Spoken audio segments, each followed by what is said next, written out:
ଆଉ ଶୁଣିବାକୁ ମିଳୁନି ଘରଚଟିଆଙ୍କ କିଚିରିମିଚିରି ସୁମଧୁର କଣ୍ଠସ୍ୱର। ଦିନ ଥିଲା ଗାଁ ପରିବେଶର ସକାଳରେ ଏମାନଙ୍କ ଉପସ୍ଥିତି ଅନେକଙ୍କ ମନରେ ଖୁବ୍ ଆନନ୍ଦ ଦେଉଥିଲା। କିନ୍ତୁ ଏବେ ସମୟ ବଦଳିଛି।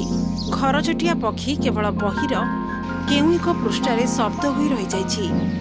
ଏପରି ସ୍ଥିତିରେ ଘରଚଟିଆଙ୍କ ବଂଶବିସ୍ତାର ଓ ଘରଚଟିଆ ପକ୍ଷୀକୁ ବଞ୍ଚାଇ ରଖିବା ପାଇଁ କୋଇଡ଼ା ଖଣି ଅଞ୍ଚଳରେ ଦେବଦୂତ ସାଜିଛନ୍ତି ଗୀତାରାଣୀ ମାଇନ୍ସର ଏକ ଉଚ୍ଚ ପଦସ୍ଥ ଅଧିକାରୀ ବିଧୁଭୂଷଣ ସାହୁ।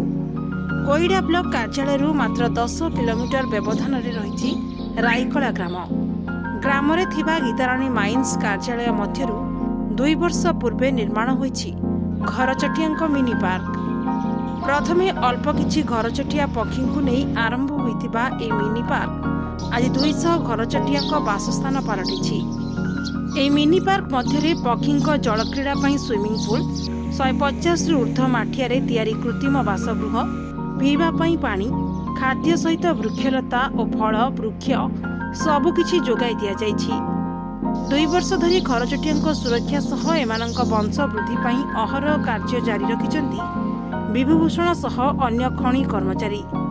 ସେ କେବଳ ଘରଚଟିଆଙ୍କ ସୁରକ୍ଷା କଥା ଚିନ୍ତା କରୁନାହାନ୍ତି, ବରଂ ବିଲୁପ୍ତ ହେବାକୁ ଯାଉଥିବା ଏହି ପ୍ରଜାତିର ପକ୍ଷୀଙ୍କ ସୁରକ୍ଷା ପାଇଁ ସମସ୍ତଙ୍କୁ ସଚେତନ କରାଉଛନ୍ତି।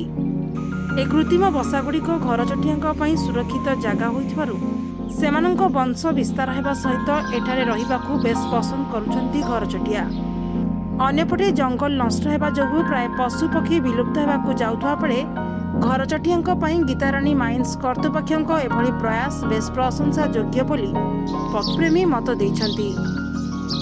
Bureau report, DNK live.